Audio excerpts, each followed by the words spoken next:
Chapter 10. Then the Lord said to Moses, Go to Pharaoh, for I have hardened his heart and the hearts of his officials, so that I may perform these miraculous signs of mine among them, that you may tell your children and grandchildren how I dealt harshly with the Egyptians, and how I performed my signs among them, and that you may know that I am the Lord. So Moses and Aaron went to Pharaoh and said to him, This is what the Lord, the God of the Hebrews, says. How long will you refuse to humble yourself before me? Let my people go, so that they may worship me. If you refuse to let them go, I will bring locusts into your country tomorrow. They will cover the face of the ground, so that it cannot be seen. They will devour what little you have left after the hail, including every tree that is growing in your fields. They will fill your houses, and those of all your officials, and all the Egyptians. Something neither your fathers nor your forefathers have ever seen from the day they settled in this land till now. Then Moses turned and left Pharaoh. Pharaoh's officials said to him, How long will this man be a snare to us? Let the people go so that they may worship the Lord their God. Do you not yet realize that Egypt is ruined? Then Moses and Aaron were brought back to Pharaoh. Go, worship the Lord your God. He said, But just who will be going? Moses answered, We will go with our young and old, with our sons and daughters, and with our flocks and herds, because we are to celebrate a festival to the Lord. Pharaoh said, The Lord be with you. If I let you go, along with your women and children, clearly you are bent on evil.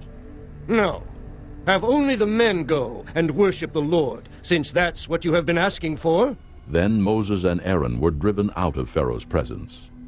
And the Lord said to Moses, Stretch out your hand over Egypt, so that locusts will swarm over the land and devour everything growing in the fields, everything left by the hail. So Moses stretched out his staff over Egypt, and the Lord made an east wind blow across the land all that day and all that night. By morning the wind had brought the locusts. They invaded all Egypt and settled down in every area of the country in great numbers. Never before had there been such a plague of locusts, nor will there ever be again. They covered all the ground until it was black. They devoured all that was left after the hail, everything growing in the fields and the fruit on the trees. Nothing green remained on tree or plant in all the land of Egypt.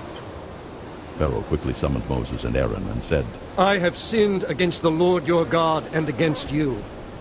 Now forgive my sin once more, and pray to the Lord your God to take this deadly plague away from me. Moses then left Pharaoh and prayed to the Lord.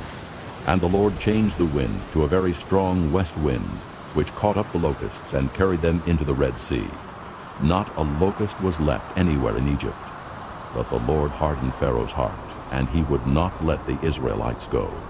Then the Lord said to Moses, Stretch out your hand toward the sky, so that darkness will spread over Egypt, darkness that can be felt. So Moses stretched out his hand toward the sky, and total darkness covered all Egypt for 3 days. No one could see anyone else or leave his place for 3 days. Yet all the Israelites had light in the places where they lived. Then Pharaoh summoned Moses and said, Go, worship the Lord. Even your women and children may go with you. Only leave your flocks and herds behind. But Moses said, You must allow us to have sacrifices and burnt offerings to present to the Lord our God. Our livestock too must go with us. Not a hoof is to be left behind. We have to use some of them in worshiping the Lord our God. And until we get there, we will not know what we are to use to worship the Lord.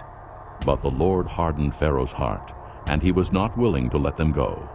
Pharaoh said to Moses, Get out of my sight. Make sure you do not appear before me again. The day you see my face, you will die. Just as you say, Moses replied. I will never appear before you again.